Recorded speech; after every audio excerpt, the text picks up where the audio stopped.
განსხვავებული აზრი. სტუმარი სტუმართან. მოგესალმებით, მივესალმებით სტუმრებს, მივესალმებით მსმენელებს. ჩვენ დღეს მუშაობთ განსხვავებული აზრის ფორმატში. ჩვენი დღევანდელი თემაა მაღალმთიანი რეგიონების შესახებ კანონი, რომელიც პარლამენტმა უახლახან დაამტკიცა და ჩვენი გადაცემის დღევანდელი სტუმრები არიან. ქალბატონი თამარ ჩიბურდანიძე, დემოგრაფიული აღორძინების ფონდის ხელმძღვანელი, ბატონი გოგი თოფაძე, დარგობრივი ეკონომიკისა და ეკონომიკური პოლიტიკის საპარლამენტო კომიტეტის წევრი, ბატონი კახა ფანგანი, ბიზნესმენი, ცნობილი სვანეთში აქტიურობით, თავის საქმიანობით და ასე მაღალმთიანი რეგიონების განვითარების შესახებ კანონი მიღებულია. კანონის მიღებამდე კი კანონმდებლებმა მთიანი რეგიონების მაცხოვრებლებთან არაერთი საინფორმაციო შეხვედრა გამართეს. მართალია კანონი გვაქვს, მაგრამ საინტერესოა რამდენად პასუხობს ის იმ საჭიროებებსა და მოთხოვნებს, რაც არსებობს და რამდენად შეუწყობს ხელს მაღალმთიანი რეგიონების განვითარებასა და მოსახლეობის მთაში დამაგრებას. ყველას გვახსოვს, რომ 1999 წელსაც მიიღო საქართველოს პარლამენტმა კანონი მაღალმთიანი რეგიონების სოციალურ-ეკონომიკური და კულტურული განვითარების შესახებ, თუმცა კანონმა არ იმუშავა და ის ქაღალდზე დარჩა.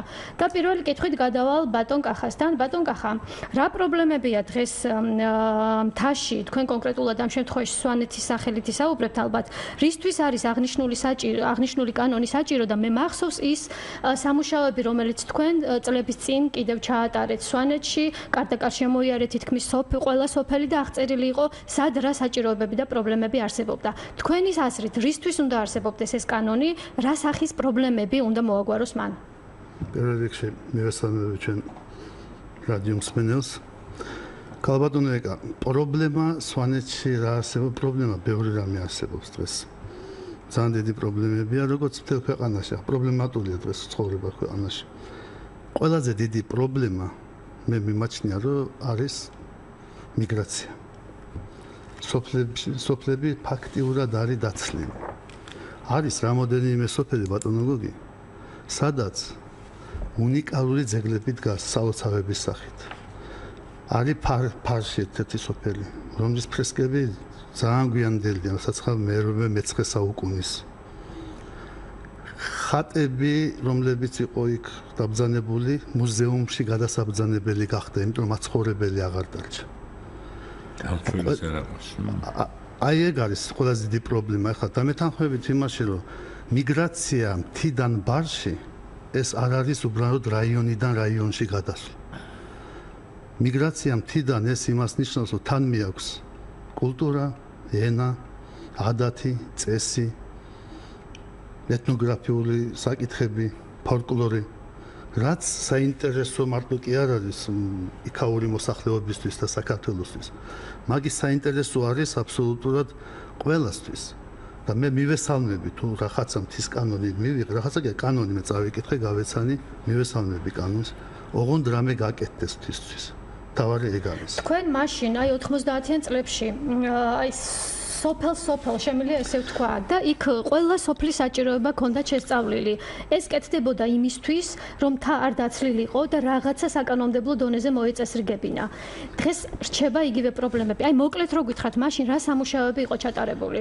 ახლა სამუშაოებს დავიწყებ, სამუშაოები იყო ძირითადად შესწავლა იყო მთის რეგიონი უნდა იყოს ბოლომდე შესწავლილი და იმის მიხედვით უნდა იყოს ბიზნეს გეგმასავით უნდა დაიდოს, როგორ განვითარდეს რომელი რაიონი. სამუშაოები ბევრი იყო, როგორც სოფლის მეურნეობაში, ისევე სხვა კუთხითაც ბევრი ვიმუშავეთ, განათლების სფეროშიც.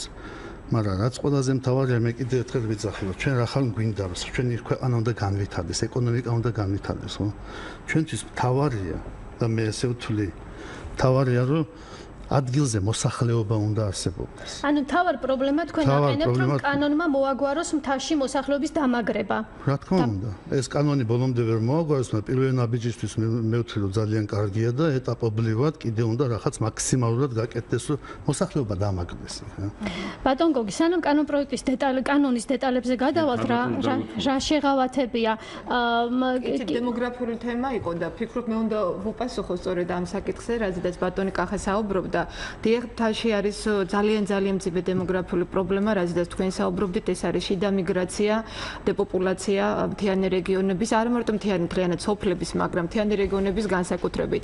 მე გეტყვით სტატისტიკურ მონაცემებს 2002 წლის მოსახლეობის აღწერის მიხედვით საქართველოს მაღალმთიანი რეგიონებიდან 152 სოფელი მთლიანად დაცლილი იყო, ხოლო 164 სოფელში 10 და ნაკლები კაცი ცხოვრობდა, არა კომლი, არამედ კაცი პიროვნება.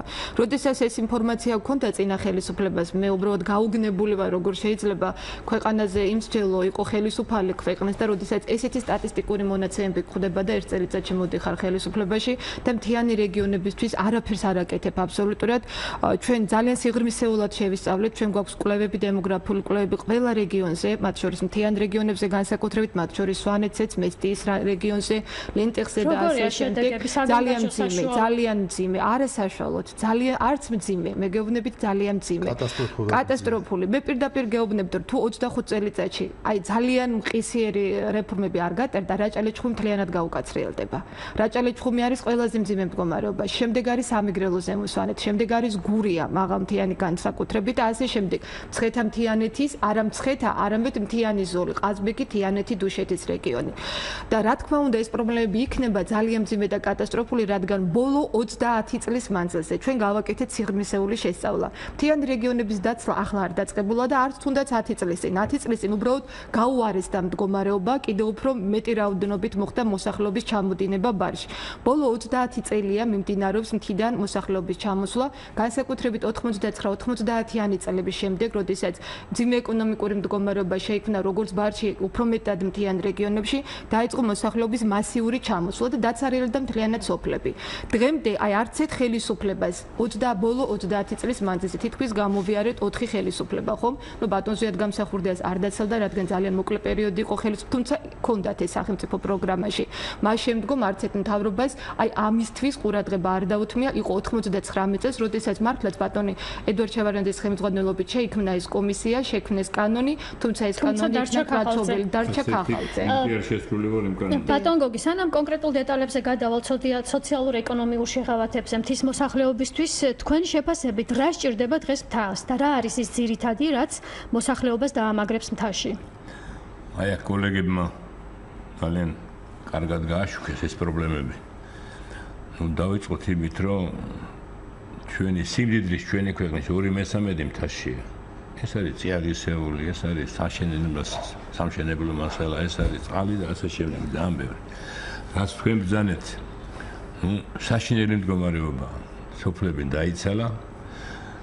ნუ ხა იქ რაღაც ხა მივიღეთ რაღაც შეღავათები ვითომ, მაგრამ მიმაჩნია რომ არასაკმარისია, რომ ხალხი დავაბრუნოთ. გეთანხმებით აბსოლუტურად. მე იმითან დავიწყებ, რომ ძალიან ბევრი ევროპის ქვეყნები მაქვს მოულილი სწორედ აი ამ თემის შესასწავლად. მაგალითად, აღავლაპარაკო შვეიცარია, თქვა ავსტრია, მთიული პოლონეთი, ჩეხეთი. აქ უკუ პროცესია. თაში მიდის ქალაქელი ხალხი. ისეთი შეღავათებია იქ. ისე ამარაგებენ ტექნიკით, უქმნიან სამუშაო ადგილებს, უქმნიან წარმოებებს, რაღაც ეს აუცილებელი გახდა ევროპაში, იმიტომ რომ ის ტრაგედია, რაც მოყვება მთის დაცლას, თქვენ ბრძანეთ, მაგის გადარჩენა მე უფრო ძნელი იქნება. მაგის ახლა ის შეღავათები, რაც ამ ეტაპზე ჩვენმა ბიუჯეტმა გაუძლო, მოგახსენებთ, ეს არის ექიმის, მასწავლებლის შეღავათები. თავარი შეღავათია, რადგან ძალიან დიდი ჩხუბი ქონდა, რომ თუ რაიმე წარმოებას გააკეთებ მთაში, 10 წელი შენ გადასახადს არ იხდი. არ გადაიხდი. და თუ კიდე გააკეთე რეინვესტიცია, ეს კიდე გეთვლება, კიდე რამდენიმე წელი. ეხლა ეს არის, მე ვფიქრობ, რა თქმა უნდა, მასწავლებელი, ექიმი და კიდე სხვა შეღავათებია. მაგრამ ეს არის მთავარი, იმიტომ რომ ახლა დღევანდელ სიტუაციაში რეალურად ამ ლარის კურსის დაცემას, ბანკში სესხის აღება და იპოთეკური წარმოუდგენელია. ამიტომ ჩვენ უნდა შევუქმნათ. ჩვენი აზრი ეგეთი იყო. ჩვენ ავაშენოთ წარმოება და მე ვიტყვი რამდენად აუცილებელი ეგეთი აღება. და მე გამოჩნდება ტენდერით ვიღაცამ პატრონოს და რაღაც წლების მანძილზე ეს ყველაფერი მოიყვანოს აქედან უკვე ASM-ის ავსტრიაში დახვედრებენ გამზადებულს მაგალითად ძალიან დიდი პოტენციალია ხორცის წარმოების იცით რა ხორცი და რა სურსათი შემოდის საქართველოში აქ უნიკალური იარაღებზე ნაზოვის ძროხა და ცხა და ეს ყველაფერი რა ის არის მესაქონლეობა ანუ მცირე ქარხნები არსებობს რომელიც 1-2 ტონა ხორცს ამუშავებს დღეში ძეხვეული სოსისი ფარში ხარში ყველაფერს აკეთებს არ არის ეს ძალიან ძვირი თქვათ რძის ბატონ გოგი ახლა მსმენელი დასვამდა ესეთ კითხვას გასაგებია ევროპული გამოცდილება ყველაფერი გადასარევად არის რატომ არ კეთდება რატომ არ აკეთებს თქვენ ხელისუფლების წარმომადგენელი ბრძანდებით არა მოდით მე ვარ წარმომადგენელი და ერთ-ერთი ინიციატორი ვარ ამ კანონის მაგრამ ბევრი პრობლემა დაგვდა ჩვენ აქ ახლა მოდით ესე ნუ შევხედავთ ჯერ მარტო ის რომ მილიარდზე მეტი წინასწარ გადასახადი გადაიხადეთ აიღეს იმათმა და 2013 წელი ამ მილიარდზე მეტის ბალი ეს ხო დამატებითი ღირებულების გადასახადი იცით ბევრი პრობლემა შეიქმნა მაგრამ ის რომ საკითხი დადგა და ყოველ წელს დაემატება მას რაღაც შეღავათები ამის გარანტიას მოგცემ დავიწყოთ ამითი მაგრამ ჩვენ მიგვაჩნია მაინც რომ ის რაც შეიძლება მარმარილო იქ არის საშენი მასალა იქ არის თქვა ბაზალტი ამდენი რაღაცა თელიწიაღისეული დაწყებული რა ვიცი რა დაგიჩნდა სპილენზეა თუ დარიშხანი ძალიან ისეა იქ არ არის კაცო და ბევრი რამე სხვა ამიტომ ჩვენ უნდა გავაკეთოთ მე მიმაჩნია რომ ჩვენ უნდა გავწიოთ ის ხარჯები გავამზადოთ იქ ფერმა იქნება ძის წარმოება იქნება ხორცის გადამუშავება იქნება დავახვედროთ მე ტენდერი ჩავაბაროთ ვიღაცაზე რომ ხალხი აქედან უმუშევრად განან აქ ბირჟებზე ასობით ხალხი და აქ მორბის წავიდეს იქა და გამზადებული წარმოება მიიღოს არ დაждდება ძალიან ბევრი მიიღოს და იმას უპატრონოს თავისთავად ოჯახსაც ერთი პატარა წარმოება რომ მუშაობს ის უკვე ერთ სოფელს ინახავს ას პრაქტიკა გვაქვს რაჭას რო ახსენეთ რაჭა და სწორია რაჭაში როცა მუშაობდა 20-ზე მეტი საკონსერვო ქარხანა ყველა სოფელში ერთი 30 კაცი რო მუშაობს ის უკვე ინახავს სოფელს ბატონ გოგი მსმენელი ყავს ხაზი თუ შეიძლება მივცეთ შესაძლებლობა დაგვიშვას კითხვა მოგესალმებით და გისმენთ თუ შეიძლება ყურსასმენები გაიგეთეთ გამარჯობათ მოგესალმებით ბატონ გოგი გამარჯობათ მე თქვენთან ეგეთი კითხვა მაქვს სამწებით ძალიან საჭიროებო თემასთან დაკავშირებით ლაპარაკობთ და ეს აუცილებელია საქართველოსთვის, იმიტომ რომ თაგან საზღვარს სახელმწიფოს ყოველთვის საზღვარს და ეს იყო მისი საზღვრის გამსაზღვრელი ტერიტორია და მაინტერესებს აი როცა წინა საარჩევნო დაპირებაში იყო რომ არ შეიძლებოდა მაგალითად ის რასაც აკეთებდა წინა ხელისუფლება იმასთან მიმართებაში რომ აიღო 1%-იანი სესხი სოფლიოს ბანკიდან, საავტო ბანკიდან, ან რომელიმე ამერიკის განვითარების ბანკიდან და მიეცა როგორც ითქვენ მოსახლეობისთვის 20-25%-ში ან 15%-ში, იმიტომ რომ ეს იყო დანაშაული თვითონ ივანიშვილის იძახდა და ეს უნდა ყოფილიყო მაქსიმალურ 20%-იანი სახელმწიფოს მოგებისათვის. იქიდან გამომდინარე რომ ამას სახელმწიფო მე თავის სახსრებში გამოიყენებდა და თავისთავად ხადია უნდა ყოფილიყო ასე მრავალწლიანი, ანუ იული ფული.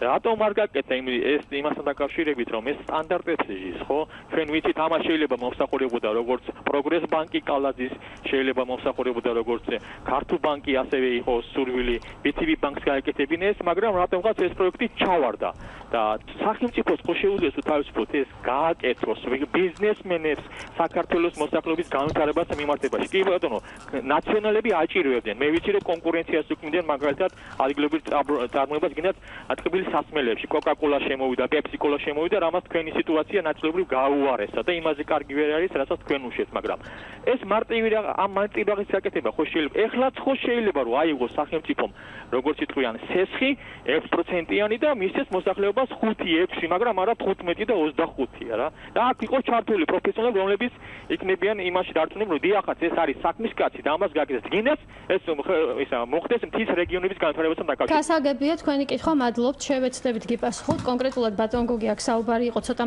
საკითხიდან გადახვევა იყო კონკრეტულად იაფსესხებზე იყო საუბარი ანუ სახელმწიფოს შეუძლია დაეხმაროს თქვა ამ მიმართულებით გიპასუხეთ მაგაზე მინდასო ეს კითხვა ძალიან ბევრი გაკეთდა მაქვრის სხვათა შორის ახლა უნდა ვთქვათ რომ ის რაც 15-20 წლის მანძილზე არაფერი ყურადღება არ ექცეოდა ამას, არც სესხებს, არც მთის რეგიონების განვითარებას.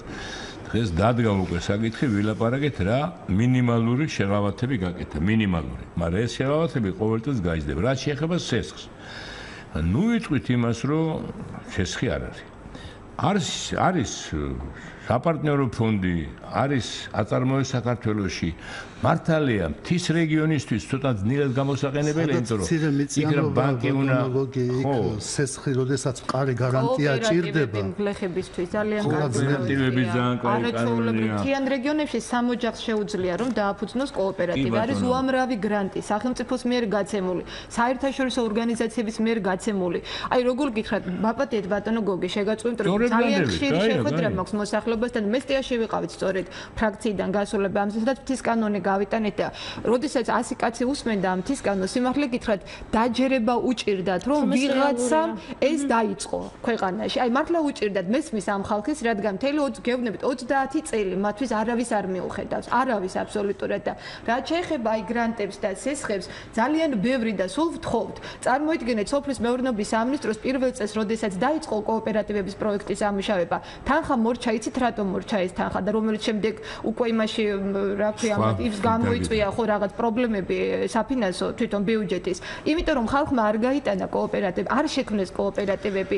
აი ვერ ძნელია ძალიან. რასაც ამბობთ, ჩვენც ნამუშევარი გვაქვს მოთ თემაზე და მაგას მეორე დიდი მიზეზიც აქვს. აი ეუბნები გლეხს რომ გაძლევ შენ ფულს და შექმენი კოოპერატივი. არის ის როგორ გააკეთოს? უნდა იყოს შესწავლილი ყველა სოფელი. იმიტომ არსებობს ბეცნიერები, იმიტომ არსებობს რაღაც ჯგუფები, რომლებიც შეისწავლის ეტყვის, აი ამ სოფელში თქვენ შეგიძლიათ აი ეს საწარმო გააკეთო. ესეთი მონიტორინგი უნდა ჩატარდეს მაგისი, ამის გასაღებაში დაგეხსნა. ეშინია. რატო და გეტყვით? ჯერ ერთი სესხს რო ამბობთ, მე კარგად ვარ მაგასთან ინფორმირებული. ძალიან მცირე მიწიანობაა ჯერეთ, მეორე ფასი არ ადევს. თითქმის, როდესაც იღებ პროცენტს ბანკში, არის აფასებით. შენი მიწის და იმის მესამედ ნაწილს გაძლევი. იქ როგორიც გრანტიც არ უნდა იყოს, მაინც უნდა ჩადო. აქ ორი უკიდურესობა ჩდება. ჯერ ის რომ იაფადაა შეფასებული მთაში, აქ თუ ის კვადრატის სიტუაციას თოდა იყის ლარი 50 და ის არ ყოფილის რისკი აქვს დიდი. მეორე ის არის რომ მეტი ყურადღება განვითარების საკითხს ბატონო, უკაცრავად, აი კითხვაზე პასუხს გაგცემთ, რაც შეეხება მოსახლეობის გარკვევას, კონსულტაციას სოფლის მეურნეობის სამინისტრომ. პირველად საქართველოში 2 წლის წინ, როდესაც დაიწყო სოფლის პროგრამების განხორციელება. ყველა რაიონში, ყველა გამგეობაში ზის სოფლის მეურნეობის წარმომადგენლები, საკონსულტანტები ქვიათ, 2 ან 3 ადამიანი, რომლებიც ადგილზე დადიან მათი ფუნქცია არის ეს. დადიან ყველა მოქალაქეს ეხმარებიან პროექტის დაწერაში, პროექტის შედგენაში, იდეის ჩამოყალიბებაში. თავარია მე ჩემთან პირადად ძალიან ბევრი რეკავს. გამომდინარე იქიდან რომ ფონდი ვართ და ჩვენს გქონდა ესეთი მსგავსი კონსულტაციები მოსახლეობასთან და ყველას ვამისამართებ. აი მე არ მქონია ერთი შემთხვევა რომ მოქალაქეს ჩემთან დაერეკოს, არ ყველას ვაგზავნე შესაბამის გამგეობაში და ყველა ძალიან კარგ დახმარებას უჩენდნენ. პროექტებსაც კი აწერინებენ იმ რაც მათ ფუნქციებში არ შედის. აი სწორედ ის ბიზნესის შესწავლა, ადგილობრივი მეურნეობის შესწავლა, რა უნდა გააკეთოს, მესაქონლეობა, მეცხოველეობა, მეფუტკრეობა თუ ასე შემდეგ. მეტი ინფორმირება როგორც საჭირო. ინფორმაციისთვის საინფორმაციო საკონსულტაციო ცენტრებია შექმნილი აბსოლუტურად ყველა რაიონში, რომელიც საკმაოდ ძვირი უჯდება სხვათა შორის ბიუჯეტს, იმიტომ რომ საკმაოდ მაღალანაზღაურებადი სამსახური არის ეს და გაგზავნილი არიან სწორედ ყველა რაიონში არიან დაგზავნილები ესე. რაც შეეხება გუბერნატორის ბუდიში აქ დავალება რომ მოგცეს ინფორმაცია ამ რაიონში, მაგიმაში, ამ სოფელში რა შეიძლება გაკეთდეს და გარდა ამისა ბუდიში მე ეხლა ის რაც წეგან თქვით, ეხლა ავსტრიაში აი მაგალითად ესეა, თქვათ ვიღაცა ქალაქიდან წასვლა უნდა. უყიდიან 50 ან 100 დროხას. მოუმზადებენ ფერმას, ეს უკვე სახელმწიფო იღებს, იქვე პირველად გადამუშავებას ამუკეთებენ და მერე ამაზე აცხადებენ ტენდერს. ჩვენ ალბათ ამ გზით უნდა წავიდეთ. ესა ყველაზე მთავარი. მინი წარმოებების გინდა მინი იყოს და ნებისმიერი წარმოება კარგია შეღავათი, მაგრამ შეღავათი უნდა გაუკეთო ადამიანი, როცა ის ბიზნესი, როცა ბიზნეს აწყობ, იმ გადასახადსაც გადაიხდი, მაგრამ ვერ აწყობ, იმიტომ რომ შემოსავალი არ გაქვს. ცოდნა შეიძლება აქვს, მაგრამ არ აქვს ფინანსები. ძალიან მივესალმები თუ ეს პროექტი განხორციელდება, რომ რაღაცა საწარმოები შეიქმნეს. აი ეს ძალიან მნიშვნელოვანია. მნიშვნელოვანია ბოდიში გინაცვალე. ყველაზე მნიშვნელოვანი მე უყურებ ახლა უფრო ახლოს ვიცნობ სვანეთს და მთის რეგიონს 2200 მეტროზეა მოსახლეობა კი იცით უშქუში ხო. გარდა ამისა, წეღან მიგრაციაზე ვთქვი და ყველაზე დიდი ერთ-ერთი ცუდი კი ჩვენი სასაზღვრო ჯარები არსებობს და იცავენ ამ საზღვარს. როცა იქ ცოცხალი ხალხი არსებობს, ის სხვა, ის საზღვარი სხვანაირადაა დაცული. იქ შეიძლება 1000-ნაირ ტექნიკას გამოიყაროს, მაგრამ იქ როცა ხალხია ყემსია დამცველი. ბატონო კახა, ეს არის საერთაშორისო სტანდარტები. ყველა მსოფლიოს ყველა დემოგრაფია ექსპერტი თანხმდება ერთ ჭეშმარიტებაზე, რომ ვერც ერთი მესაზღვრე ისე კარგად ვერ იცავს საზღვარს, როგორც ადგილობრივი მოსახლეობა. თუ ადგილობრივი მოსახლეობა საზღვარს შიშვლდება, ის უკვე მცოცავი ანექსია, ყემსი იცავს საზღვარს ყველაფერს თავი და თანხმებით. დიახ, ეს არის ძალიან ცნობილი და ძალიან კარგი ფრაზა, რომ მცოცავი ანექსია ხდება, დემოგრაფიული ანექსია ხდება, შემოსული მოსახლეობა, რომელსაც ჩვენ ვერ აგდები, შემოდის სახლდება და მე უკვე ამას მოყვება ის, რომ წლების ან საუკუნის შემდეგ ხდება ტერიტორიაზე ძალიან დიდი როლი უნდა ითამაშოს კულტურის სამინისტრომ მთის რეგიონში ხალხის გაჩერებას. გარდა იმისა, რომ ჩვენ ეკონომიური შემოსავალი გვინდა, მოდის ტურისტი, ხო? აინტერესებს ტურისტ ქვეყანა. დამერწმუნებით ახლა არანაკლებ საინტერესოა ხევსურეთი, ვიდრე სვანეთი, ხო? სვანეთში მეტია ტურისტი, იმიტომ იქ ყველა ძეგლი ცოცხალია. ხალხის დემოგრაფია როცა დაცულია და ხალხი ადგილზე არის, უფრო კარგია. ტურისტს მეტი საინტერესო აქვს. ახლა კულტურის სამინისტროს ადროვან პრობლემას გეტყვით ეხლა ბოდიში თუ გვაქვს ცოტა დრო. აი ავსტრიაში ვიყავი ბატონო ალპებში. და დილას ახლა ვიყავით სულ სხვა საქმეზე, მე და ჩემი ცხონებული თეზო ჯაფარიძე მაშინ. თხილამურებთან და სამთოს თხილამურებთან. დილას უთენია გაგვაღვიძა ხაც ხმაურო. დაფით ნაღარებით რაღაც ეს 2 მეტრიანი საყვირები, ეს ხარები, ყვავილები, რქებზე სანთლები, გამოსული ნაციონალურ ტანსაცმელში ხალხი და რომ გამოვედით ვიკითხეთ რა ხდება. არაფერია, ჩვენ მთიდან ბარში გადმოყავს, ზაფხულში მთაში გადენიან საერთოდ და ცერემონიაზე ჩამოყავთ რა. და დიდი პომპეზურობით მოყავდა. ნუ ხარ ესე ჩვენთან 2 მწყემსი აკეთებს ხოლმე. წაიყოს. და მეუბნება ეხლა ჯერო ჩვენ კულტურას ვიცავთ. ჩვენ ტრადიციას ვიცავთ. და მე მეუბნება შენ დაფიქრდი რამდენი დახარჯერო ამის საყურებლად ამოსულიყავ. მართალსა მე სხვა რამეზე კი ვიყავი, მაგრამ იმაზეც იყო ტურისტი ამოსული. ჩვენ იმდენი ტრადიცია გაგვაჩნია და იმდენი საინტერესო მთელი მსოფლიოსთვის და ევროპისთვის. თუ კულტურის სამინისტრო მეტ ყურადღებას მიაქცევს ამ ძველი ტრადიციების აღდგენას, ძველი წესების შენარჩუნებას, ამით ჩვენ ხო სულიერადაც გავიზრდებით და ეკონომიურადაც გავიზრდებით. ეს ძალიან მნიშვნელოვანია. არანაკლებ როგორც სოფლის მეურნეობა კი და ენერგეტიკა, ხო? არანაკლებად მნიშვნელოვანია კულტურის სამინისტროს როლი აი ამ ადათ-წესების აღდგენაში, შენარჩუნებაში და მომავალი თაობის გაზრდაზე. ეს პრობლემაა მთელ სოფლიოში. სწორად გაიზარდოს ბავშვი და ჩვენ სწორად ვიქცევთ. ჩვენ საყურებლად ჩამოდის სოფლიო ქართველების და ჩვენ კიდე კარგავთ ის რაც გვაქვს ყველაზე ბუნებრივია მსმენელებისთვის კანონი ყველასთვის ნათელი არ არის, რას ამბობს, რა წერია ამ კანონში, რატომ უნდა მოგწონდეს და რატომ უნდა გქონდეს მისი იმედი და თუ შეიძლება გავაცნოთ მოკლედ რაზეა საუბარი, აქ საუბარია როგორც სოციალურ შეღავათებზე, ასევე ეკონომიკურ შეღავათებზე, მაგალითად მაღალმთიან დასახლებაში მუდმივად მცხოვრებ პირზე, რომლებიც იღებს სახელმწიფო პენსია, სოციალური დახმარების სახით გაიცემა დამატებითი თანხა არანაკლებ 20%-ს ოდენობით. კიდევ რა შეღავათ სოციალურ შეღავათებზე რო გითხრათ, რაზეა საუბარი? კი პედაგოგებს მთიან რეგიონებში არის სხვათა შორის პირველი ეტაპისთვის, რაც მთის კანონში შემუშავდა, მე განხილდით ბატონ გოგისთან ერთად სახელმწიფო კომისიის წევრი, სადაც ჩვენი ინიციატივებით შევიდა დემოგრაფიული. მოდით მე დემოგრაფიიდან დავიწყებ, კარგით, რადგან დემოგრაფია უპირველესია მთიან რეგიონებისთვის და აქედან იწყება სხვა ყველანაირი განვითარება. მთიან რეგიონში უკვე 1 წელია ხორციელდება მთელ საქართველოში 6 რეგიონში პრემიერის ინიციატივით, ეს ინიციატივა ჩვენთან გადამუშავდა, ანუ სტატისტიკა ყველაფერი ჩვენ ვამზადეთ. პრემიერის ინიციატივა საქართველოში ყოველ მესამე და შემდგომ ახალშობილზე ბარში 150, ხოლო მთაში მათ შორის სვანეთშიც და ვნახეთის ახალშობილებიც, ვინც ეხლა დაიბადნენ და იღებენ ჩვენს დახმარებას 200 ლარის ოდენობით 2 წლის მანძილზე. მთის კანონში დაიმატა პლუს კიდე პირველ და მეორე ახალშობილზედაც, ანუ 100 ლარის ოდენობით ყოველთვიურად. რა თქმა უნდა, ეს თანხა არ არის იმდენად დიდი, რომ თქვა სრულად შეინახოს ოჯახი, მაგრამ ეს არის შობადობის წახალისება. ეს არ არის თქვა ოჯახის ბიუჯეტის სრული უზრუნველყოფა.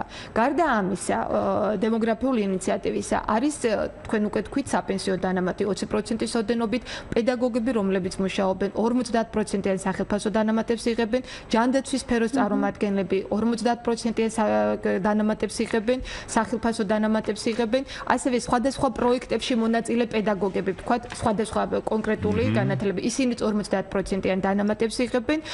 გარდა ამისა არის მიწის გადასახადზე სერიოზული შეღავათები მთიან რეგიონებში, ოღონდ ეს დარჩა თქვენ იცით რომ სტატუსის მინიჭების კრიტერიუმები შეიცვალა.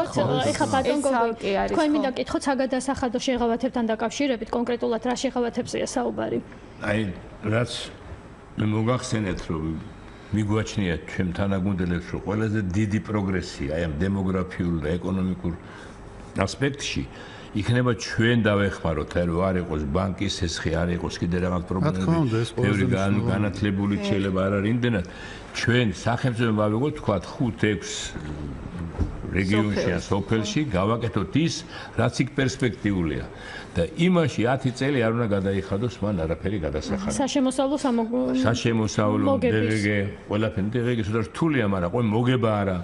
რეინვესტიცია ჩაეთლება, ქონება, მიწა, ყველაფერი ეს და ისიც რა, ისაც ადგილობრივი გადასახადია, ისედაც ცოტაა და ის დაუტოვოთ იქ რომ სოფელს და რეგიონს ქონდეს და დანარჩენი ესენი უნდა გავაკეთოთ, მაგრამ ვეთანხმები რა თქვენ იდეას, რომ ყველაზე ძლავრი ბერკეტი ხალხის უკან დაბრუნება იქნება იქ გამზადებული წარმოება, რომელიც არ დაждდება ბიუჯეტს ისე როგორც გონიათ, არის თქვა ხორცის გადასამუშავებელი ქარხნები თქვა $200,000. ეს რო დავაყენოთ თქვა 10 წალი, სამაგალითოდ პირველ წელს, მე ზის გადასამუშავებელი რაც თან დახდება. ესაც კიდე რა ნაგავი შემოაქვს საქართველოში ყველგან კარგად იცით, კაცო და გვაქვს ეს პოტენცია. მე იალაგებზე თივას აღარ არის ხალხის ეკოლოგიურად სუფთა პროდუქტი. რა თქმა უნდა, თივა რამდენი პრობლემა გახდა რა? არსებობს ისეთი მანქანები, რომელიც 18-19 ტრაქტორები, რომელიც ერთი როგორია თიბუა ხელით, როცა 2-3 კაცი ცხოვრობს და ამხელა იალაგებზე ამდენი დიდი რეზერვია, რომ 18,000 евро ღირს ძალიან კომპაქტიური ტრაქტორი, რომელიც 45 გრადუსზე ადის კლდეზე და ერთი ტრაქტორი 100 კაცის მუშაობას ასრულებს. კონას კლავს ყველაფერს. აი ეს ყველაფერი უნდა მივიტანოთ თაზე რომ თივას დღეს მგონი ისეთი ფასი აქვს, ისეთი დილობენ და მოტივოსი კაცმა კონდეს 1-2 საშუალება. აი ეს მიმაჩნია მე რომ ყველაზე დიდი ბერკეტი, აი დემოგრაფიული, ეკონომიკური პრობლემიდან არის დავეხმაროთ ხალხს, დავახვედროთ იქ წარმოება, ტენდერი გამოვაცხადოთ, რაც დაგვიჟდა ეს წარმოება 5-8 წელი მიცეთ რომ გამოისყიდოს და თუ არა ამუშავა და არა, ნუ ის ჩამორ 1000 ვარიანტი აი ეს იქნება მე ვფიქრობ ყველაზე დიდი ბიზგი იმისათვის რომ ხალხი უკან როცა პარლამენტში განიხილავდით აღნიშნულ ჯერ კიდევ კანონ პროექტს მახსოვს მაშინ იყო ერთ-ერთი შენიშვნა სტატუსთან დაკავშირებით კერძოდ არ უნდა იყოს სტატუსი მხოლოდ ზღვის დონიდან განსაზღვრელი რადგანაც არის ბევრი რეგიონი ისეთი დასახლებული რომელიც მართალია სიმაღლით არ გამოირჩევა თუმცა გამოირჩევა სხვა საჭიროებებით მაგრამ ეს ინიციატივა არ იქნება ბატონ გოგი გაზიარებული ეს გეთანხმებით ეხლა ერთი რამეს გავიგოთ რომ ჩვენი ბიუჯეტი ცოტა შეზღუდული ამ პერიოდში მაგრამ დავდგებით ფეხზე ძალიან მალე ეხლა ავსტრიაში მაგალითად 400 მეტრიდან იწყება არის სასაზღვრო იქ აუცილებლად უნდა რაღაც შეღავათები გავაკეთოთ იმენ როგორც მოგახსენეთ წემსი და ადგილობრივი მაცხოვრებელი არის თავარი მისადრო ხო არის ეგეთი გრადაციები მაგაზე მივათ მაგრამ ეხლა უცებ იცით რა ნუ აყვები ჩვენ ეხლა ოპონენტებს რაღაცებს ეძებენ ანუ ბიუჯეტის მიზეზით იყო ეს გათვალისწინებული თუმცა ჩამოიწია ეს პრობლემები ამდენი რაღაცა გაკეთეთ ეხლა ესე უცებ 2 წელიწადში ეკონომიკის გამოგება თუმცა ჩამენელი ყავს ხალხზე თუ შეიძლება ყურსასმენები გაიგეთოთ რომ მიგავიგე გისმენ შეგიძლიათ დასვათ კითხვა დიახ მე ესეთი მეორე კითხვა წარმომეშვა დროაც გამახსენდა იცით რა შესაქმე იქნება როგორც თქვენ საზღვრის რაიონებს დავეხმაროთ ემითი რასაც პრეტენზიას გამოთქვამდნენ აგრეთვე ტურისტები იქ ძალიან ცუდად მუშაობს ინტერნეტი ეს ინტერნეტი არის აუცილებელი იმიტომ რომ თუ მე-20 საუკუნისთვის სოფლელის რაიონელისთვის და პროვინციალისთვის თბილისში ჩამოსვლა იყო ის რომ აქ იყო შუქი და სინათლე დღეს პრაქტიკულად ეს ამას ანაცვლებს ინტერნეტი და საკომუნიკაციო საშუალებები რომელიც არის როგორც თქვენ მობილური იმიტომ რომ ძალიან ცუდად მუშაობს და ინვესტიცია ჩადეთ იმაში რომ არ არის სავალდებულო უსწრაფესი იყოს ნორმალური მაინც იყოს და მეორე კიდე ჩვენ პოლიტიკურ-ეკონომიკიდან გამომდინარე, რასაც სოციალისტური სახელმწიფოები და საბჭოთა კავშირი აწარმოებდა, ეს იყო ის, რომ სოფლის მეურნეობის პროდუქციის გასახებაში ეხმარებოდა სახელმწიფო და ამას ასახებდა ჯარში, უპატრონო ბავშვებთან, პოლიციაში, ციხეებში და ასე შემდეგ. და პლუს კიდე მოსახლეობას აძლევდა ფულის ნიშნებს. თუ ჩვენს მთის რეგიონში მიიცემთ სესხებს და ყველაფერს და ქალაქის მოსახლეობას ფულის ნიშანი არ გვექნება, ჩვენც იმიტომ უფასო და იონის სესხი რომ რაღაცა ვიყიდოთ, არა? ის რა? გასაგებია, ბატონ გოგი, გაგცემთ პასუხს. ხლა, ცოტა ობიექტურობას გავექცევით, რაც გაკეთდა აი ამ 2-3 წელიწადში, რამდენ სოფელში წყალი შევიდა, რამდენში სარწყავი არხები, რამდენი რამე გაკეთა, რამდენში ეს კომუნიკაციები შევიდა, რამდენ სოფელში. ეს გრძელდება ეს პროცესი რა. ნუ მოვთხოვთ, გავიხსენოთ ის რა დაგხვდა და რამდენი გაკეთდა და. ამიტომ ეს ყველაფერი გეთანხმებით, ეს ძალიან მნიშვნელოვანია, რომ განათლება იქ დღევანდელი დღეს ალბათ კომპიუტერი ყველა ოჯახში უნდა იყოს და ყველა ახალგაზრდა უნდა იცოდეს და ყველა სიახლე გაიგოს. ეგაც მოხდება და მიდის ამისკენ მუშაობა შემიძლია დავასახელოთ ძალიან ბევრი რაიონი, სადაც ეგ არ იყო და დღეს უკვე გაყვანილია ეს ყველა კომუნიკაციები არსებობს. ამიტომ ცოტა ობიექტურად შევხედოთ რა შეიძლება და გაკეთებულიყო და რა შეიძლება რაღაცები მოხდა პრობლემები ხოლმე ლარის კურსის მთელ მსოფლიოს დაეგრა ეროვნული ვალუტა და ამანაც შეაფერხა მაგრამ ეს ყველაფერი გათვლილია და ეს ყველაფერი გაკეთდება რა თქმა უნდა ქალბატონ თამარ თქვენც დაამატეთ და რა თქმა უნდა შემდეგ მინდა აუცილებლად კითხოთ მაღალმთიან დასახლებაში მცხოვრები პირის სტატუსთან დაკავშირებით ვის იქნება ეს სტატუსი და სხვათა შორის ტერიტორიული განსაზღვრად რეგიონის სტატუსთან დაკავშირებით გავაგრძელებ ბატონო გოგის საუბარს შეიცვალა იყო 1500 მეტრის ზღვის დონიდან დაიწია 800 მეტრზე ოღონდ სამხრეთ აღმოსავლეთ საქართველოში ეს კრიტერიუმები დარჩა, იმიტომ რომ აქ ბევრად უფრო განვითარებულია ეკონომიკურად და სოციალურად მაღალმთიანი რეგიონი, ვიდრე დასავლეთ და ჩრდილოეთ ნაწილში საქართველოს, სადაც ყველაზე მეტად უჭერს მთას, იქ შევიდა პირველად ეს ინიციატივები 800 მეტრზე დავიდა, თუმცა ესეც არ არის განსაზღვრელი, რადგან თუ კი იმ რეგიონში ის თქვა მაგალითად ქვაბულები, შატილი, ამბროლაური, ესენი ყველა ქვაბული არის, ხო რეგიონს აქვს ის სტატუსი, მათ არ ქონდათ ის სტატუსი. ყველას მიეცა ახლა უკვე სტატუსი და ძალიან ცაგერს მაგალითად წარმოგიდგენთ როგორი მაღალმთიანია მთლიანად ლეთქუმი და ხოცა მთლიანად ხო არ აქვს მაგას თქვა მისი რომელი წერტილში ანუ რეგიონის მიხედვით განესაზღვრა და კიდევ არის უამრავი კრიტერიუმები თქვა ლანდშაფტი მოსახლეობის რაოდენობა განლაგება და ასე შემდეგ რაც შეეხება კიდევ ერთი ძალიან მნიშვნელოვანი პრობლემა როდესაც საუბრობთ მოსახლეობას და მოსახლეობის დამაგრებაზე აქ ძალიან დიდი მნიშვნელობა აქვს განათლებას და სკოლებს სააკაშვილის პერიოდში დაიწყო სკოლების ოპტიმიზაცია რაც იყო მომაკვდინებელი შეცდომა მთიანი რეგიონებისთვის. აი მომაკვდინებელი სკოლა. რა თქმა უნდა, როგორ შეიძლება მთიან რეგიონში პირიქით უნდა მოხდეს და წელს პირველი პრეცედენტი დაიშვა, რომ განათლების სამინისტრომ ონის რაიონში 2 ბავშვზე გახსნა სკოლა. ერთიანიც მინახავს ერთკლასიანი სკოლა. ეს არის ეხლა დაიწყო და ეს ჩვენ დავშვით 3 წლის, როდესაც დაიწყო ამ ხელისუფლებამ ჩვენ მათთან ერთად დავიწყეთ დემოგრაფიულ პროგრამაზე მუშაობა. პირველი ეს საკითხი მთიან რეგიონებში რომ მოსახლეობა დამაგრდეს, აუცილებელია ბავშვს ადგილზე კონდეს და ეს პროცესი უკვე დაწყებულია. რაც ყველაზე მნიშვნელოვანია. და რაც შეეხება სტატუსის თემასაც შევეხოთ აუცილებლად, ანუ მუდმივად მაცხოვრებელს გარკვეული პერიოდი უნდა კონდეს მათ რამდენიმე წელი მთაში, რომ მას მიენიჭოს სტატუსი. რას ამბობს ამასთან დაკავშირებით კანონი? ბატონ გოგი, რამდენი წელი და როგორ ხდება სტატუსის გაუქმება? იცით რა, მოდით ეს დოგმა არ არის. მე მინდა ახლა დავიწყო რა, ეგ შეიძლება შეიცვალოს. პირველი წელი რაც გაკეთდა და რაც ძალიან ბევრი შეთანხმება იყო ფინანსთა სამინისტროსთან, ეკონომიკასთან, რაღაცა გავიტანეთ. ეხლა მთავარია რომ ეს რაც დავაკანონეთ, ეს არ დავკარგოთ. ამით დავიწყოთ, თორემ მე ეს ყოველ წელს შეიძლება. ეხლა სტატუსით, ბევრი საკამათო იყო, თქვა, დაბრეცი როგორია იყო ერთი კამათი, მეორე 4 რეგიონს, მაგალითად თათუშეთს, იმას თიულეთს და ხევსურეთს და ამას კიდე აბსოლუტურად სიმაღლის გარეშე მიეცა ყველა შეღავათი, ხო? ეს ყველაფერი გავცელდება რა. ეხლა თქვენ რო ამბობთ არის მანდაც პრობლემები, რომელიც განსახილველი იყო რა, ეხლა ყველა თორცდები 9 თვე არა, 9 თვე მუდმივი მაცხოვრებელი. ბოლო 9 თვე უნდა ცხოვრობდეს, მაგრამ ოჯახიდან ერთი მაინც უნდა კონდეს ეს სტატუსი. არის რა, ნუ ხლა იქ ჩაწერილია, აქ მუშაობს ხან ტაქსზე ისაა. ეს მომენტებიც შესასწავლია რა.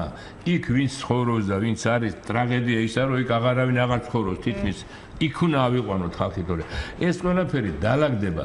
ჩვენ ერთი რამე უნდა გავიგოთ სწორედ, რომ დაიწყო თემა, რომელიც ალბათ 50 წელი უნდა დაწყებულიყო და გვაქვს კაი მაგალითები სხვა განვითარებული ქვეყნების, როგორ დაიწყო ომის მერე, მაგალითად მეორე მსოფლიო ომის მერე საფრანგეთი ადგა დეგოლის დროს მთიანი რეგიონების განვითარება დაიწყო და არაფერი. ამიტომ ჩვენ ავიღოთ ესა და დავიწყოთ. ნუ ვეძებთ ეხლა ზოგიერთი, აი აქ რატო ეს არ არის, რატო უფრო მეტი არ არის. ეს დავიწყოთ, ეს გავაკეთოთ და მომავალ წელს დავიდეთ და ვიგროთ რა დავუმატოთ ამას. ნებისმიერ კანონს მივესალმები, რამე შეღავათი თუ იქნება და მაგითი დაიწყება ყველაფერი კარგია. ერთს დავამატებ, თუ შეიძლება გაბატონო ეკა, ჩვენ 3 წლის წინ ვიყავით ონის რაიონში, ჩვენ რეგიონებში გავდივართ, მთიან რეგიონებში შეხვედრას და მაშინ არ იყო მთის კანონი დაწყებული, არც დემოგრაფიული პროექტზე ვიწყებდით მუშაობას და იმ წელს ონის რაიონში დაბადებული იყო 7 ბავშვი. 1 წლის მან დეკემბრის ბოლო რიცხვები იყო. 2014 წლის მონაცემებით დაბადებულია 27 ახალშობილი. მართალია ეს ის ძალიან ცოტა, მაგრამ 7-თან შედარებით ძალიან ბევრია. ეს უკვე შედეგია იმისი და წელს გვეუბნებიან 2015 წლის ბოლოს ეხლა გვექნება ბევრად უფრო კარგი შედეგი, მინიმუმ გაორმაგებული. ესეთი ინფორმაცია გვაქვს ონია ყველაზე მძიმე მდგომარეობაში და კიდევ ერთი არის გაბატონო ეკა, როდესაც უკვე მიგრაციაზე ვსაუბრობთ, რომ ამ მთის კანონში ძალიან ბევრი პუნქტია ისეთი, რომელიც თქვათ იქნება მომხიბვლელი მოქალაქეებისთვის, რომ უკან დაბრუნდეს, მაგრამ ჩვენ იქ ონის რაიონში მაშინ გავაჟღერეთ ეს იდეა, რომ უკვე მიგრაციის პროექტი უნდა დაიწყოს მთიან რეგიონებში, როდესაც ჩამოვედი თბილისში, თითქმის ყოველ დღე 2-3 მოქალაქე მინიმუმ მირეკავდა პირადად მე და დაბრუნდა ჩვენ დავეხმარეთ ჩვენი ფონდი ორ ოჯახს, სხვათა შორის ონის რაიონში ვაკიდან, აბაშიძის ქუჩიდან, 2 ოჯახი, თბილისელები, 3 შვილით, ხელოვანი ოჯახი არის, მე ბიჭები არიან თვითონ და წავიდნენ მამა-პაპისეული კარები გააღეს, ისეთ სოფელში, სადაც მათ გარდა არავინ არ ცხოვრობს. და ისინი იქ დღეს ცხოვრობენ, ეწებიან, კიდევ მიბაძეს მათ ხვებმა, ისინიც მიდიან და ანუ ტენდენცია მოსახლეობისგან სურვილი არის ძალიან დიდი. მე არ მეგონა თუ ამხელა გამოხმაურება მოყვებოდა. და იმ მთის კანონზე გაგრძელება მომავალი წლიდან ახლა შეიქმნა მთის ეროვნული საბჭო, უკვე დამტკიცებულია და უკვე გაგრძელდება მუშაობა სწორედ უკვე მიგრაციისთვის, ჯერ ადგილობრივ მოსახლეობას, ვინც იქ იყვნენ, სხვათა შორის, როდესაც ჩვენ გავაჟღერეთ უკვე მიგრაციის პროექტი, განაცხადება გამოიწვია ადგილობრივ მოსახლეობაში და რატომ? მათ გვითხრეს, რომ ჩვენ წლები არ დავტოვეთ ჩვენი სოფლები, არ დავადეთ ურდული კარებებს, მოდით ჯერ პირველი ჩვენ გაგვიწიეთ შეღავათი და შემდეგ ვიფიქროთ და მართლები არიან ისინი. პირველ რიგში სწორედ მთის კანონში მათზე დაიდო ინიციატივები და შემდგომ აუცილებლად გაგრძელდება იმ ოჯახებისთვის, ვინც დაუბრუნდებიან თავიანთ მამა-პაპისეულ კერას. და კანონის ამოქმედების ვადებთან დაკავშირებითაც იყო საკომიტეტო მოსმენებზე გარკვეული შენიშვნები, ანუ კანონის ნაწილი ამოქმედდება 2016 სექტემბრიდან, ანუ რა ნაწილი როდის ამოქმედდება ეს რო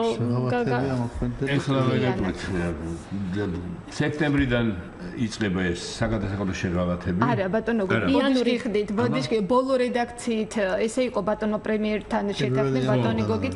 არა, 1 იანვრიდან ხორციელდება 2 ინიციატივა, ეს არის დემოგრაფიული პირველი და მეორე ახალშობილზე და მთლიანი საგადასახადო შეღავათები. 1 იანვრიდან 2016 წლის, ხოლო 2016 წლის 1 სექტემბრიდან საპენსიო ზრდა, სახალხო ზრდა, მიწების შეღავათები და სხვა დანარჩენი, რაც უამრავი ინიციატივა არის აქ ჩადებული.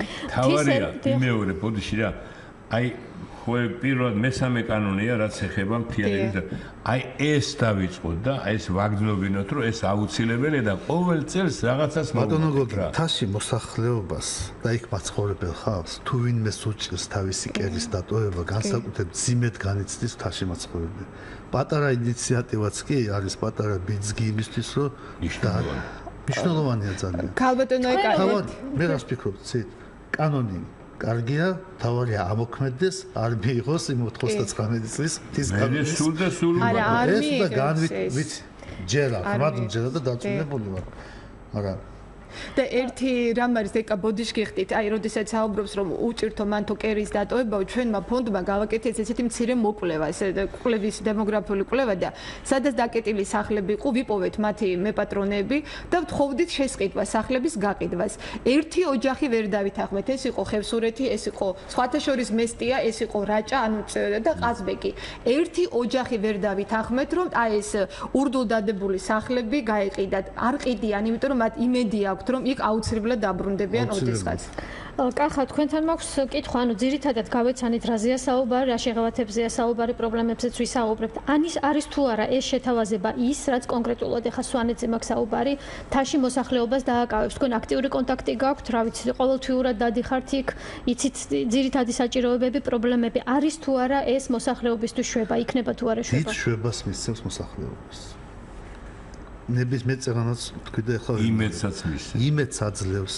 ნებისმიერი შეღავათი, რომელიც გაუმსუბუქებს ყოფნას. იგივე პედაგოგი, ახალგაზრდა პედაგოგი, რომელიც არის ნაკლები 1.5% იზრდება ხელფასი მეცინის დარგში. ასევე საწარმოების გასწრება, პენსიის დანამატება. საწარმოები ყველაზე მნიშვნელოვანია მე ესე ვფიქრობ. ის პენსიონერები. ინფრასტრუქტურა უკეთრად ბატონო კახა, ინფრასტრუქტურაში და უამრავი ინიციატივა ხო? პენსიონერი ისედაც არ არის კანდიდატი მიგრაციის ეს უკვე მაინც რჩება რა. თავარი ახალგაზრდებს მივცეთ მაქსიმუმ. კი. მათ საშუალება და რა თქმა უნდა ეს მივესალმები ნებისმიერ ინიციატივას, რომელიც ამოქმედება მთასთან დაკავშირებით. და ერთი ინიციატივა გვაქვს კიდევ კაეკა, რომელიც თქვენს პრეს-კლუბში გავეჟღერეთ პირველად, ეს არის ქორწინების წახალისება, რომელიც პირადად ჩემი ინიციატივა არის. ეხლაც რომ ვიყავი მესტიაში, ყველაზე მეტად ამის გამოკითხვა მაინტერესებს დარბაზში და რას ითვალისწინებთ რომ ახსნათ? კატასტროფული მდგომარეობა თუ ქორწინება არ მოხდა, მე მაგალითად გამგებელმა ბატონმა კახა მითხრა რომ ერთ სოფელში 45 წლის შემდეგ გადაიხადეს ქორწილი. 45 წელი იმ სოფელში ქორწილი არ ყოფილა, სადაც სხვათა შორის სადღაც 50-მდე კომლი იყო. დიდი სოფელი პატარა არა, მაგრამ ქორწინებები აღარ ტარდება. კონკრეტულ შეღავათზე რო ვკითხოთ, ეს შემდგომი ეტაპია მთის კანონის, ეს არის ჩვენ უფრო მეტად ალბათ უპრიანი იქნება, ეს იყოს პაკეტი, სადღაც რაღაც რაოდენობის თანხის, ოღონდ პროექტი დაფინანსება, ისევ სოფლის მეურნეობის, ისევ მცირე წარმოების ადგილზე მხოლოდ ადგილზე წარმოების. და ასევე მნიშვნელოვანი მთის ეროვნული საბჭო. რა შემადგენლობის იქნება ეს საბჭო და მაგალითად კახას, რომელსაც აქტიური შეხება აქვს სვანეთთან, სულ რაღაცას აკეთებს, სულ რაღაცას ფიქრობს, სულ საქმეებშია ჩართული, ექნება თუ არა საშუალება იყოს საბჭოს წევრი. რა შემადგენლობის ბიზნეს გამოვლილი და გამოცდილი, რა თქმა უნდა, საქმეს წაადგინა. ჯერ არ გადაწყვეტილა საბოლოოდ ხლა მაგ თემას. შემადგენლობდია. აი ახლა შემადგენლობა, ვაცნობ. შემადგენლობა გადაწყვეტილია, მოაწერა, მე ვიცი რამდენადაც, მაგრამ ეს შემადგენლობა არ არის ის, რომელიც თქვათ, ვინმეს უკეტავს გზას, რომ მიიღოს მონაწილეობა ამ პროცესში. ეს არის საზოგადოებრივი ფაქტობრივად მართალია ეს მინისტრს ექვემდებარება და პრემიერის უშუალო მეთვალყურების ქვეშ არის, მაგრამ ეს არის საზოგადოებრივი საბჭო ძირითადად, სადაც ყველა მოქალაქეს, ყველა მთიელს განსაკუთრებით, სადაც ალბათ ახლა მე არ ვიცი იქნება მალე შეხვედრა, პირველი შეხვედრა, სადაც გაცხადდება, რომ ყველას შეიძლება საკუთარი ინიციატივის წარდგენა. აი მაგ საჯარო იდეის დონემდე თავისი თანამშრომლობის საშუალება იქნება აბსოლუტურად ყველას. მე ვიცი, იმიტომ რომ უკვე მოგცეს ეს ინფორმაცია, რომ ნებისმიერ მოქალაქეს მე გახლავართ უკვე ამ საბჭოს წევრი და ყველას ექნება მიწვდომადობა ამ საბჭოს და თავისი არა მარტო ინიციატივების მიწოდება, განხილვის პროცესში მონაწილეობის მიღება.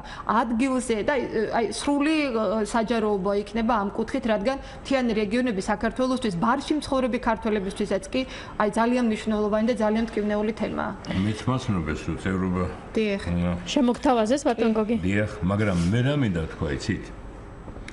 აი ეს ყველაფერი მთის რეგიონის დეპუტატებმა წამოწიეს თავით რა, თქვათ ახლა სვანეთიდან ვინც იყო, აზმეგიდან ვინც იყო, ამათ ინიციატივით დაიწყო ესა და რაც ძალიან მისაღებია და დასაფასებელია, რომ აყვა ამას ხელისუფლებამ, მთავრობამ მიუხედავად ამ გაჭირვებისა, საკმაოდ 70 მილიონში ეს საბჭო არის, ჯერ სამინისტროში შეიქმნა, ხო და შემდგომ იქნება ისა. იქნება, მაგრამ მე ვამბობ, რომ ეს ინიციატივა წამოწყებული იყო მთის რეგიონის დეპუტატებისაგან და ის რაც დაახლოებით დაანგარიშებულია, რომ 70 მილიონი ლარი დება. ხო, ეგ არის. ეხლა ლარის კურსი როგორ წავეს მეორეა, მაგრამ ეს ხო უკვე დიდი ნაბიჯია.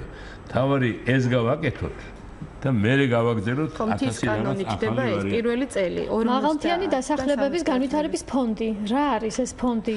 ეს ფონდი ჩვენ ამაზე ალბათ უფრო რეგიონალური განვითარების მინისტრი ბატონი ნოდარ ჯავახიშვილი არის უფლებამოსილი რომ ამ კითხვაზე პასუხი გაგცეთ, რადგან ეს მათ დაქვემდებარებაში იქნება, ჩვენ რამდენადაც ვიცით. და მსმენელი ყავს ხაზზე, მოგესალმებით, გისმენთ, ისევ ყავს სასმენები. გისმენთ. გამარჯობა საბატონო ეკა, მივესალმებით თქვენ სტუმრებს. კითხვა მაქვს ის კანონთან დაკავშირებით. შეღავათებთან დაკავშირებით უკვე ცნობილია ჩვენთვის საზოგადოებისთვის, მაგრამ ბუნდოვანი რჩება თვითონ სტატუსის განსაზღვრა. ბევრი რეგიონია ისეთი, რომელიც მაღალმთიანი რეგიონია არის, მაგრამ მაინც რაღაც სტატუსის მატარებელი არ არის. როგორ მოხდება ამ სტატუსის განსაზღვრა და რომელმა ორგანომ უნდა განსაზღვროს? მადლობთ, გიპასუხებთ, მადლობა კითხვისთვის. მეორე კითხვაც აქვს, თუ შეიძლება მოусმინეთ. დიახ. მეორე კითხვა პენსიის მატება შეეხება. პენსიის მომატება შეეხება ყველას, ვინც მაღალმთიან რეგიონებში ცხოვრობს, ოღონდ არის საპენსიო ასაკის, თუ რაიმე გარკვეულ ფონებს უნდა აკმაყოფილებდნენ და უშუალოდ დამსახურების სტაჟის მიხედვით. როგორ მოხდება ეს ყველაფერი? მადლობთ კითხვისთვის, გიპასუხებთ. გიპასუხებთ პირველ რიგში პენსიაზე გიპასუხებთ. პენსიის 20%-იანი ზრდა იქნება არა მხოლოდ ასაკობრივ პენსიონერებზე, არამედ ყველა სახის პენსიონერებზე, რომელსაც აქვს დანიშნული სახელმწიფო პენსია. ეს არის შეზღუდული შესაძლებლობის მქონე პირები, ვეტერანები და ასე შემდეგ. ანუ ყველაზე იქნება 20%-იანი ზრდა. რაც შეეხება სტატუსის მინიჭების პროცესს, ძალიან ბევრი განაცხადი შემოდის პარლამენტში, მაგალითად, რეგიონალური განვითარების კომიტეტში, ასევე სავარაუდოდ ალბათ შედის მთავრობაშიც და მთის ეროვნული საბჭოს პრეროგატივაც ერთ-ერთი არის სწორედ ის, რომ განაცხადები შემოდის, შემოაქვთ გამგებლებს, შემოაქვთ მაჟორიტარებს, შემოაქვთ მოსახლეობას, რომ თქვათ ამადა ამ სოფელს, ამადა ამ რეგიონს მიენიჭოს, ან ქალაქს მიენიჭოს მთის სტატუსი. ამის განხილვა ხდება და მე რაც ვიცი, რაც შემოსულია განაცხადების უდიდეს ნაწილს ენიჭება, განხილვა ხდება და შემდეგ დაკმაყოფილება ხდება ამ მოთხოვნის. მაშას ჩვენი დღევანდელი გადაცემა დამთავრებულია. ჩვენი საუბრის თემა იყო მთის კანონი, რომელმაც მოკლედ მთის კანონი, რომელიც პარლამენტმა ახალგან დაამტკიცა. ჩვენი გადაცემის სტუმრები ბრძანდებოდნენ თამარ ჩიბურდანიძე, დემოგრაფიული აღორძინების ფონდის ხელმძღვანელი, ბატონი გოგი თოფაძე, პარლამენტის წარმომადგენელი, ბატონი კახა ფანგანი, ბიზნესმენი და სვანეთის თემით დაინტერესებული და აქტიური ადამიანი. მადლობა სტუმრებს და მსმენელებს. კარგად ბრძანდებოდეთ. დიდი მადლობა.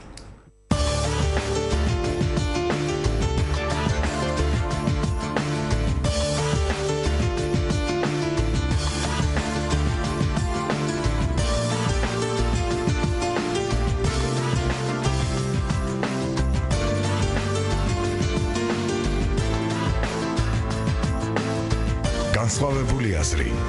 სტუმარი სტუმართან.